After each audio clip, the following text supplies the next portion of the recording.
Hi, Skirt Strategies. Hi, Skirt Strategies monthly video training for women. It's the hot flash video is what we call it. We are hot flashing. Because we're hot flashing women. That's right. Here's the topic for the month for you women that are interested in improving your female leadership capabilities. Nothing fancy here, just Katie and Carol talking about charisma. Charisma. Can you have it? Do you have it? This month we're going to be talking about a book. It's Olivia Fox Cabane. She wrote The Charisma Myth. It's a great book. It what is a great thing to book. talk about because it's everybody needs it. Everybody can work on it. Well, We'll and help you learn how. That's the thing is we all think that somebody else has charisma, not us. But in fact, you can learn how to have charisma, and that's the premise of her book. It's how anyone can master the art and science of personal magnetism. I love it, personal magnetism. Not being a gravitator, which is somebody that hangs around others. That's different, right? You've never heard that term, probably. No, I haven't. Yeah, well. Right. All right, so what is charisma? There are 3 aspects to charisma. And Katie, do you want to tell them what they are? I will tell you what they are. They are presence. Presence. We're going to talk about each of these. Yes. Power. Mm-hmm. We're going to talk about that. And last of all, warmth. Warmth. That's right. Yeah. So there's 3 of them. Presence. How to be more present with people. So interestingly, I'm being present with you. there are skills that you can practice this. Have you ever been with a person in a room who's looking past you at who else is in the room to see who they might be going to next? Or I wonder if my best friend is here yet. Or I wonder if there's any cute guys in the room. That sort of thing? Yeah, and it's just awful. You really feel like they're not listening to you. You feel like they don't care about you. Right. That is a person without presence. And honestly, sometimes that's me. So I need to practice this. I need to practice being present with people and really listening to what they're saying, listening empathetically.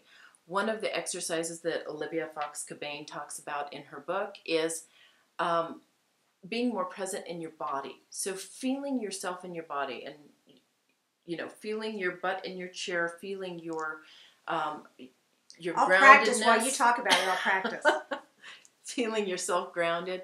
And the other thing is if you feel yourself going away from the conversation, thinking about what you're going to say next or what, who else is in the room, bring yourself back by feeling your toes, wiggle your toes, and have that be a reminder of being present with that person. Love it. I was describing this model to my husband. Mm-hmm.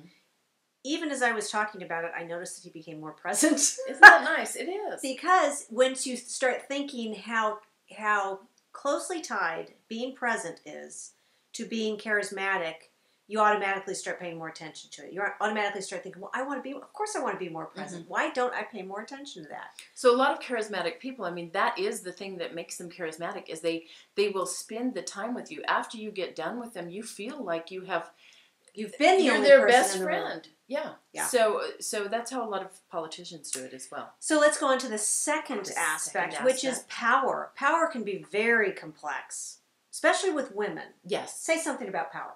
Well, one of the exercises that she talks about is making yourself the big gorilla in the room. So having power is partially, you don't have to be the biggest person. Katie's small in stature, but she can be the biggest person in the room because I'm loud. Well, that's only part of it.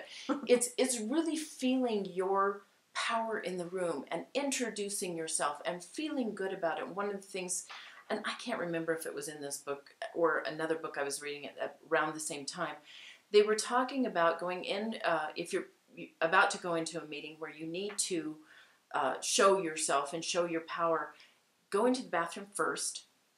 Mm-hmm. Get yourself in a situation, anchor your mind in a powerful situation that you've been in before, and feel your power. Really get your self-confidence, probably your posture, self-image. Everything comes into this. So get yourself in a frame of mind to walk into the room with as much power as you can possess. If you don't have self-esteem, if you're someone that is challenged by your self-esteem, do you think that's going to be reflective in how you're present in a room, how you feel your power being there? Absolutely. So, again, anchor yourself in a feeling of being powerful and anchor yourself with some thought in your mind of when you were powerful. Well, and one of the skills that we learned 2 months ago around fear and self-confidence is to be not only to anchor, but also to fake it to make it. So if you're feeling like you might be a little Weasley, I'd say go in there and pretend that you're not. Right. People will start treating you as if you're not, and then you'll feel a little bit more empowered. They'll start treating you as if you are. As if you're not Weasley. Right. Okay. The third, should we go to the third one? We should. Let's go to warmth, which is the third of the 3 in this model for charisma. Warmth is a sense that you get from folks, right? I imagine that a lot of it has to do with the nonverbals that you're sending, Absolutely. looking at Yes. someone's eyes, getting a feel for whether they're sending you warm messages or not, whether they care. A direct quote from the book is, warmth, simply put, is goodwill toward others. Warmth tells us whether or not people will want to use whatever power they have in our favor. So I think of my sister-in-law. She is so full of warmth. She's always very present with you. She's always asking you about your personal life. I mean, Sure. and she remembers it from the last time. I have a little problem with that. It's like, where did they come from? But but she's absolutely wonderful at this. And you think of other people. You think of Gandhi when you think of warmth. I mean, those are the ones who have the huge charisma around this. And then I think of my sister-in-law, who just exudes warmth and love and kindness in everything she does. And combined with the presence and the power is so powerful, Right. in its own way, in a charismatic way. Mm-hmm.